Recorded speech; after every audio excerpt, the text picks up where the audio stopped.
Jacob, el hombre que se convirtió en Israel. Todo comienza con Jacob, nieto de Abraham e hijo de Isaac, un hombre común que Dios escogió para algo extraordinario. Nació tomando del talón a su hermano Esaú, símbolo de una vida marcada por la disputa y el deseo de bendición. Génesis 25:26. Con la ayuda de su madre, Rebeca, engañó a su padre y tomó el derecho de la primogenitura. Recibió la bendición pero perdió la paz, porque toda conquista fuera de la voluntad de Dios tiene un precio espiritual. Génesis 27:18-29. Huyendo de la ira de su hermano, Jacob partió solo hacia Harán. En el camino durmió sobre una piedra y soñó con una escalera que unía el cielo y la tierra. Dios le prometió presencia y herencia. Yo soy el Dios de Abraham y de Isaac. La tierra en que estás acostado te la daré. Génesis 28:13. Aquella noche el fugitivo se volvió heredero de una promesa y llamó aquel lugar Betel, casa de Dios. En Harán, Jacob conoció a Raquel, la mujer de sus sueños, y trabajó 7 años por ella. Pero su tío Labán lo engañó, dándole a Lea, la hija mayor. Jacob, el engañador, fue engañado. Trabajó 7 años más y recibió también a Raquel, iniciando una historia familiar marcada por rivalidad y providencia divina. Lea, la menos amada, fue la primera en dar hijos. Raquel, estéril, para no quedarse atrás, entregó a su sierva Bila. Lea hizo lo mismo con Silpa, que dio más hijos a Jacob. Finalmente, Dios se acordó de Raquel, y ella dio a luz, muriendo en su segundo parto. Génesis 35:18. Así nacieron los 12 hijos de Jacob, las 12 tribus de Israel, un pueblo formado por la gracia en medio de la imperfección humana. Pero antes de verlos convertirse en tribus, Jacob tuvo que luchar con el propio Dios. Génesis 32:24-28. Herido, cayó, pero no desistió. No te dejaré ir si no me bendices. La bendición ya no era una conquista, era un clamor por transformación. Entonces el ángel preguntó, ¿cuál es tu nombre? Jacob respondió, Jacob. Y al confesarlo reconoció quién había sido. Y Dios dijo, no te llamarás más Jacob, sino Israel, porque has luchado con Dios y con los hombres, y has prevalecido. Génesis 32:28. En aquella madrugada, el engañador murió y el adorador nació. Jacob nos enseña que Dios no comienza por la perfección, sino por la promesa. Antes de formar un pueblo, Él forma un corazón. Y quien lucha con Dios en fe, aunque salga cojeando, siempre prevalece. Antes de continuar para descubrir el significado y la importancia de cada hijo de Jacob, y cómo de cada nombre nació una tribu y una promesa, aprovecha para suscribirte a nuestro canal, dejar tu like y activar la campanita. Así no perderás los próximos videos que te ayudarán a entender cómo Dios transforma historias marcadas por lucha en historias marcadas por propósito.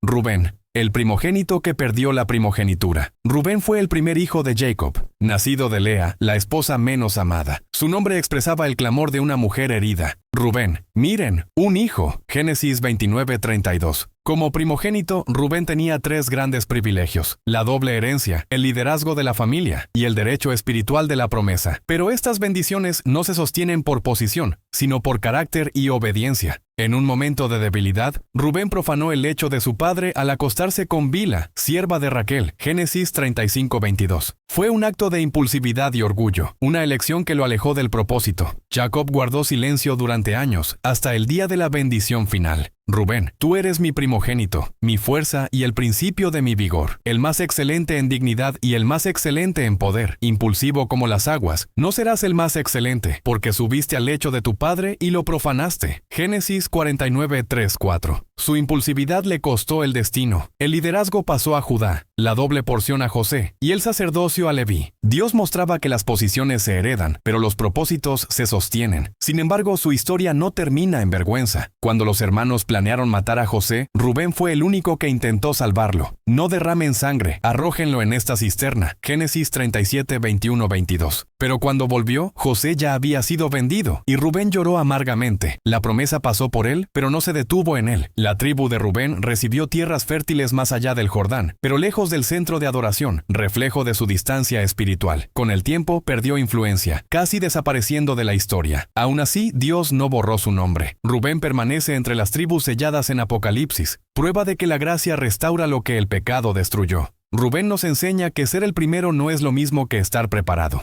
porque el Señor no busca a los que llegan primero, busca a los que permanecen fieles hasta el fin.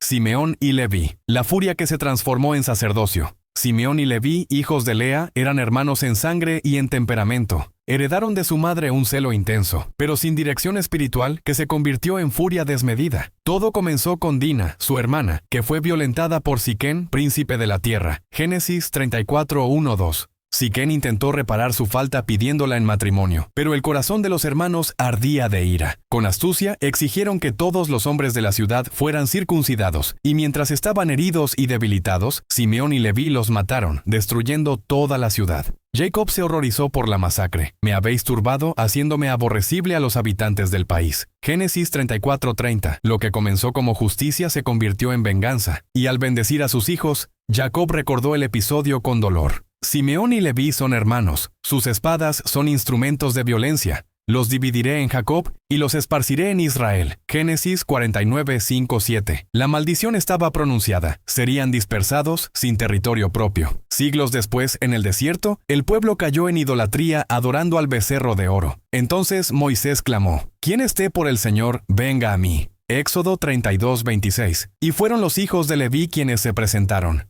La misma sangre que un día hirió por ira, ahora ardía con celo santo. Ejecutaron el juicio, purificaron el campamento, y en ese acto cambiaron el destino de su tribu. La espada de la destrucción se convirtió en espada del altar. Dios separó a Leví para servir en el tabernáculo, cuidar lo sagrado y enseñar la ley. El Señor apartó a la tribu de Leví para llevar el arca del pacto, para servir y bendecir en su nombre. Deuteronomio 10:8. Mientras Simeón se dispersó y casi desapareció entre las tribus, Leví fue elevado a la presencia de Dios. No recibió tierra, pero recibió al Señor como herencia. Simeón y Leví nos muestran que Dios no apaga el fuego, lo purifica. Lo que era furia se volvió adoración. Lo que era violencia se convirtió en vocación. Judá, el león de la promesa. Judá, el cuarto hijo de Jacob y Lea, nació en un momento de cambio. Después de años intentando conquistar el amor de su marido, Lea declaró: «Esta vez alabaré al Señor». Génesis 29:35. Y llamó al niño Judá, que significa alabanza. Por primera vez, Lea dejó de competir y eligió adorar. Pero Judá no comenzó como ejemplo. Fue él quien sugirió vender a José a los ismaelitas. ¿Qué ganamos con matarlo? Vendámoslo. Génesis 37:26-27. Alejado de la familia, Judá se casó entre los cananeos y tuvo hijos, pero sus caminos parecían rotos.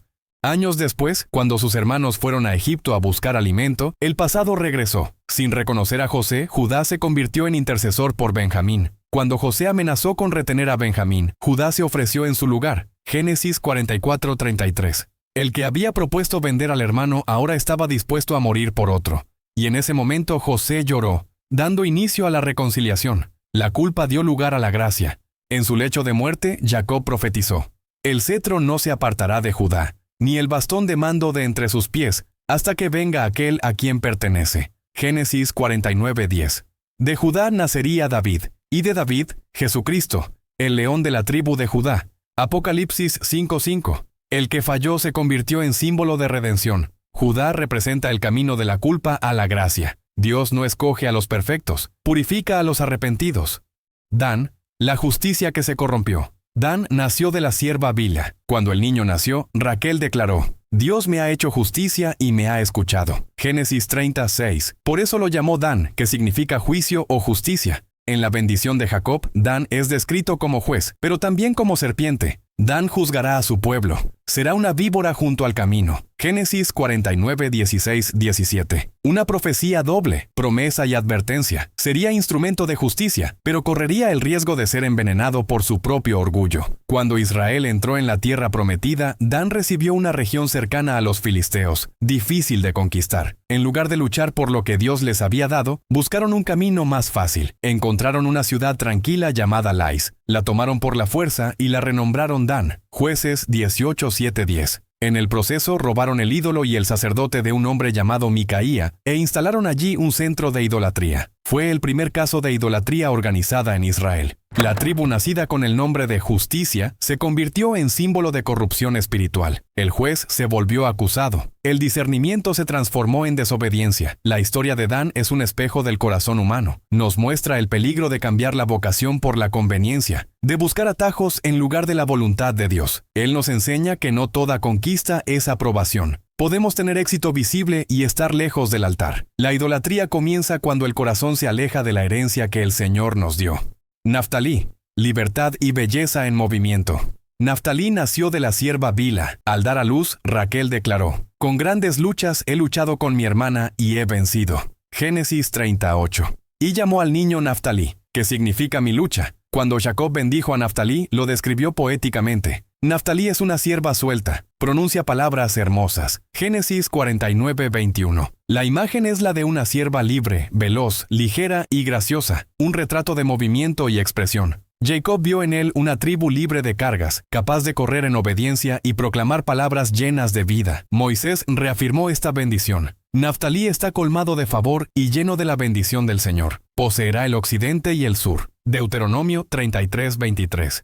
Habitando cerca del mar de Galilea, su territorio sería el escenario donde siglos después Jesús iniciaría su ministerio. Isaías había profetizado: el pueblo que andaba en tinieblas vio gran luz. Isaías 9:2. Y esa luz se manifestó cuando Cristo predicó en Cafarnaúm, en la tierra de Naftalí. Mateo 4:13-16. Naftalí fue el primero en ver la luz, el lugar donde el cielo tocó la tierra. Su historia enseña que la verdadera libertad no es hacer lo que queremos, sino vivir lo que Dios diseñó. Y cuando el corazón se rinde, hasta el territorio del dolor se vuelve morada de gracia. Gad, el guerrero de la frontera. Gad nació de la sierva Zilpa. Al verlo nacer, Lea exclamó: vino la ventura. Génesis 30:11. Y lo llamó Gad, que significa afortunado o bendecido. Pero su verdadera bendición no estaba en la suerte, sino en el valor. La tribu de Gad creció ocupando un territorio arriesgado, la frontera oriental de Israel, más allá del Jordán, donde los enemigos atacaban con frecuencia. Allí, los gaditas se convirtieron en símbolo de valentía, lealtad y vigilancia. Cuando pidieron a Moisés quedarse en esa región, fuera de la tierra prometida principal, él cuestionó: ¿por qué desanimáis el corazón de los hijos de Israel? Números 32:6. Pero Gad respondió con fe y honor: construiremos ciudades para nuestras familias, pero iremos delante de nuestros hermanos para luchar por ellos. Números 32:16-17. Y cumplieron su palabra. Aunque vivían lejos, nunca abandonaron la misión. Fueron a la guerra, defendieron al pueblo y se mantuvieron fieles a Dios. La Biblia describe a sus guerreros de manera impresionante. Hombres valientes, preparados para la guerra. Sus rostros eran como de leones y eran ligeros como gacelas sobre los montes. Primera Crónicas 12:8. No eran solo soldados, eran guardianes de las fronteras, escudos vivos entre Israel y el enemigo. Mientras otros descansaban en el interior, Gad permanecía despierto sobre los muros. La tribu del coraje se convirtió en la línea de defensa de toda una nación. Antes de morir, Moisés los bendijo diciendo: bendito sea el que ensancha a Gad. Él mora como un león y desgarra brazo y cabeza. Deuteronomio 33:20-21. Gad era el león de la frontera. Fuerte, fiel y constante. No todos fueron llamados a estar en el centro. Algunos fueron escogidos para servir en los márgenes, donde la fe es probada y la obediencia brilla. Gad representa a los cristianos de frontera, los que luchan silenciosamente por la fe, por la familia y por la verdad. Son los que velan, interceden y sostienen mientras otros descansan. La vida de Gad nos enseña que la bendición no está en la ausencia de peligro, sino en la presencia de propósito. Aser, la tribu de la abundancia. Aser nació de la sierva Zilpa. Al tenerlo en brazos, Lea exclamó: feliz soy yo porque las mujeres me llamarán bienaventurada. Génesis 30:13. Por eso lo llamó Aser, que significa feliz o bendecido. Su nombre traía algo distinto: contentamiento. Aser expresaba alegría y descanso. Cuando el pueblo entró en Canaán, la tribu de Aser recibió una de las tierras más fértiles del norte, cerca de Galilea. Sus colinas abundaban en viñedos, trigo y aceite, símbolos de provisión y de la presencia del Espíritu Santo. Jacob bendijo a Aser diciendo: de Aser vendrá pan abundante, y él proveerá manjares dignos de reyes. Génesis 49:20. Aser no sería próspero solo para sí mismo, sino canal de provisión para otros. Moisés confirmó esta bendición: bendito sea Aser entre los hijos, sea agradable a sus hermanos y moje su pie en aceite. Deuteronomio 33:24-25. La imagen es poderosa. Tener los pies bañados en aceite representa vivir rodeado de favor, estabilidad y larga vida. Pero también revela una misión. El aceite que brotaba de sus olivares se utilizaba para alimentar el fuego del tabernáculo, manteniendo encendida la llama de la adoración. La prosperidad de Aser tenía propósito: sostener la presencia de Dios entre el pueblo. Aser nos recuerda que la prosperidad es una prueba de fidelidad. El favor de Dios no es un trofeo, es una responsabilidad. Quien recibe mucho debe compartir mucho. Su verdadera riqueza no era el aceite de sus campos, sino la unción sobre su corazón. Aser representa a los hijos de la gracia que prosperan sin corromperse, que entienden que la bendición solo tiene valor cuando produce bendición. Nos enseña que la verdadera alegría no está en lo que poseemos, sino en aquel que nos sostiene. El Señor te bendecirá para que seas bendición. Génesis 12:2. Isacar, el sabio que discernía los tiempos. Isacar nació como respuesta de Dios a la persistencia de Lea. Ella declaró al verlo nacer: Dios me ha recompensado. Génesis 30:18. Su nombre significa recompensa, y su historia se volvió testimonio de gratitud, trabajo y discernimiento. Jacob, al bendecirlo, lo comparó con un asno fuerte de carga. Génesis 49:14-15. La imagen, lejos de ser negativa, refleja fortaleza, resistencia y constancia. Isacar simbolizaba a los que prefieren el deber antes que la disputa, el propósito antes que el poder. Establecida en el fértil valle de Jezreel, su tribu prosperó en agricultura y en sabiduría. Y en medio de guerras y reinos, se destacó por algo raro. De los hijos de Isacar, entendidos en los tiempos, para saber lo que Israel debía hacer. Pino Crónicas 12:32. Tenían discernimiento espiritual. No solo sabían qué hacer, sino cuándo hacerlo. La sabiduría de Isacar no provenía de la lógica, sino de la intimidad con Dios. Muchos tienen dones e intenciones buenas, pero actúan fuera de tiempo. Isacar nos enseña a caminar al ritmo del cielo, porque la obediencia en el tiempo correcto vale más que el celo fuera de hora. Isacar es el retrato del discernimiento espiritual, la sensibilidad que ve a Dios en los detalles y sabe esperar su momento. Quien camina en el tiempo de Dios nunca llega tarde, porque la obediencia siempre es puntual. Todo lo hizo Dios hermoso en su tiempo. Eclesiastés 3:11. Zebulón, el misionero del mar. Zabulón, el sexto hijo de Lea y el 10º de Jacob, nació como un rayo de esperanza para una madre cansada de luchar por amor. Lea declaró: Dios me ha dado una buena dote, ahora mi marido habitará conmigo. Génesis 30:20. Y llamó al niño Zabulón, que significa habitación o morada. Sin saberlo, Lea profetizaba. El nombre de Zabulón representaría el lugar de la presencia, un pueblo donde Dios moraría. Jacob, al bendecirlo, dijo: Zabulón habitará junto al mar, y será puerto para naves. Su frontera llegará hasta Sidón. Génesis 49:13. Mientras otras tribus se establecieron tierra adentro, Zabulón recibió una porción estratégica junto a las rutas marítimas, un punto de comercio, encuentro y misión. El mar, símbolo bíblico de las naciones y del movimiento, sería el campo de acción de Zabulón, llevar la bendición de Dios más allá de las fronteras. Moisés confirmó esa vocación diciendo: Alégrate, Zabulón, en tus salidas e Isacar en tus tiendas. Ellos llamarán a los pueblos al monte y ofrecerán sacrificios de justicia. Deuteronomio 33:18-19. La profecía reveló una sociedad espiritual entre dos tribus hermanas: Isacar, el discernimiento, la sabiduría, la adoración; Zabulón, el movimiento, la expansión, la misión. Uno se quedaba sosteniendo la presencia, el otro salía a proclamar al mundo. Uno oraba, el otro avanzaba. Juntos representaban el equilibrio perfecto entre la adoración y la acción. Siglos después, esta palabra se cumplió literalmente. Fue en la tierra de Zabulón y Neftalí donde Jesús inició su ministerio. Mateo 4:13-15. Allí, junto al mar de Galilea, llamó pescadores, predicó el reino y sanó enfermos. La tierra de Zabulón se convirtió en el escenario donde Dios habitó entre los hombres. El Verbo se hizo carne y caminó sobre las aguas del territorio que simbolizaba expansión y comunión. Zabulón representa a la iglesia en movimiento, creyentes que no se quedan quietos, sino que llevan la presencia de Dios a la vida diaria, al trabajo, a las naciones. Es el retrato de aquellos que hacen del mar un púlpito y de la jornada una misión. Ir por todo el mundo y predicar el evangelio a toda criatura. Marcos 16:15. José, la prosperidad redimida por el dolor. José, el primer hijo de Raquel, nació como la respuesta a una espera larga y dolorosa. Su nombre significa: El Señor me añada otro hijo. Génesis 30:24. Jacob lo amaba profundamente, lo que despertó la envidia de sus hermanos. Cuando José soñó que todos se inclinaban ante él, el odio se convirtió en conspiración. Fue vendido como esclavo por 20 piezas de plata y llevado a Egipto, el lugar que sería tanto su prisión como su trono. En la casa de Potifar, José prosperó porque Dios estaba con él. Aún así, fue traicionado y encarcelado por negarse a pecar. Allí, en el silencio de la prisión, su fidelidad brilló. José fue fiel en el pozo, fiel en la casa y fiel en la cárcel. Dios lo exaltó ante Faraón, dándole sabiduría para interpretar los sueños de los 7 años de abundancia y los 7 de hambre. El joven rechazado se convirtió en gobernador de Egipto, el segundo hombre más poderoso de la tierra. Al tener hijos, José reveló la clave de su restauración. Dios me hizo olvidar, Manasés, y me hizo fructificar, Efraín,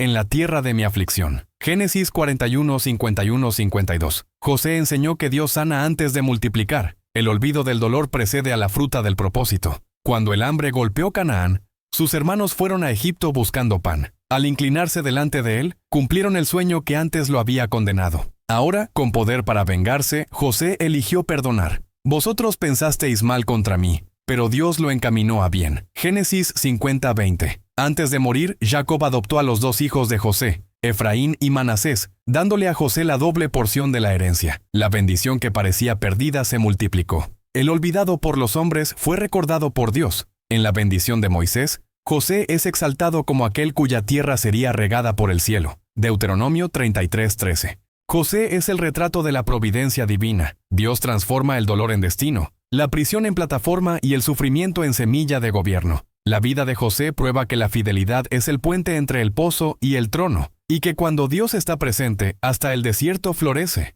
Benjamín, el pequeño guerrero. Benjamín fue el último hijo de Jacob y el segundo de Raquel, la mujer por quien Jacob trabajó 14 años y amó hasta el final. Su nacimiento fue marcado por dolor y esperanza. Durante un viaje, Raquel entró en un parto difícil. Sintiendo que moría, llamó al niño Benoni, hijo de mi dolor. Pero Jacob, tomado por la fe, declaró: no, se llamará Benjamín, hijo de mi diestra. Génesis 35, 18. En medio del luto, Dios reveló un principio eterno. Él convierte al hijo del dolor en hijo de la fuerza. Raquel murió y fue sepultada camino a Belén, pero el niño se convirtió en símbolo de consuelo y promesa. El nombre Benjamín, hijo de mi mano derecha, habla de autoridad, favor y protección. Siglos después, Moisés declaró: el amado del Señor habitará seguro junto a él. Él lo protegerá continuamente y entre sus hombros morará. Deuteronomio 33, 12. Benjamín, aunque pequeño, fue una tribu de guerreros valientes. La Escritura dice que eran arqueros y honderos tan hábiles que 700 hombres escogidos tiraban con la honda y no erraban ni un cabello. Jueces 20, 16. Pocos en número pero precisos en propósito. Su territorio incluía Jerusalén, y en sus límites se construiría el templo del Señor. Dios reservó al más pequeño la honra de custodiar su presencia. A pesar de guerras y casi extinción, Benjamín fue restaurado. La gracia reconstruyó lo que parecía perdido. De esta tribu vinieron Saúl, el primer rey de Israel, Esther, la reina que salvó a su pueblo, y Pablo, el apóstol de los gentiles. De un pueblo pequeño, Dios levantó reyes, libertadores y predicadores, recordándole al mundo que Él exalta a los improbables. Benjamín enseña que el dolor no es el final de la historia, es el inicio de la transformación. El hijo del lamento se convirtió en símbolo de favor. Dios usa a los pequeños para manifestar su gloria, porque la gracia no escoge al más fuerte, sino al más rendido.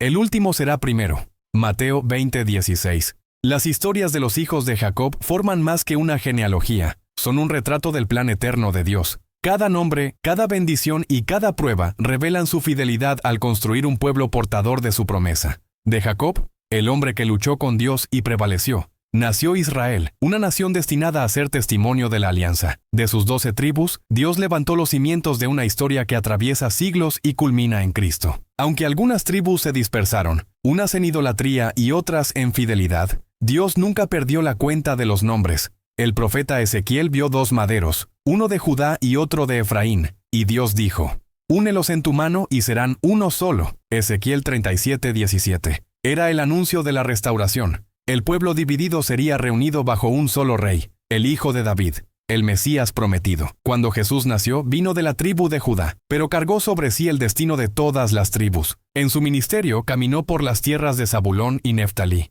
Llamó discípulos de distintas regiones y unió lo que el pecado había separado. En la cruz, el león de Judá rugió sobre la creación, reconciliando el cielo y la tierra, y prometió: os sentaréis en 12 tronos para juzgar a las 12 tribus de Israel. Mateo 19, 28. Las 12 tribus siguen vivas espiritualmente en la iglesia, el nuevo Israel de Dios injertado en el olivo de la fe. Romanos 11, 17. El plan que empezó con Jacob termina con Cristo reinando sobre un pueblo restaurado.